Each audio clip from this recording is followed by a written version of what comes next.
Good morning বন্ধু, good morning. আজ খুব আনন্দ।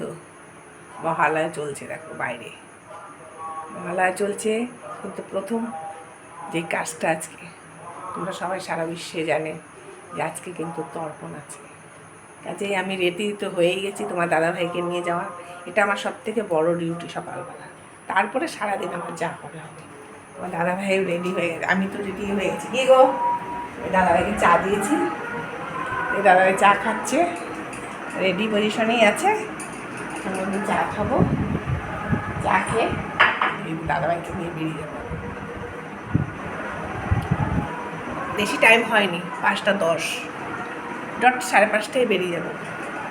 এদিকে প্রেশারে করে নিয়েছি, প্রেশারে বয়েল করে নিয়েছি বন্ধু। আজ তো মহালয়, একটু হবেই কিছু। সিটি মেরে রেখে গেলাম, আসবো ঝটপট করে তোমার দাদাভাইকে ঠিক দিয়ে দিতে পারবো 8টায়। চাটা খাই, তবে রেডি বন্ধু একদম।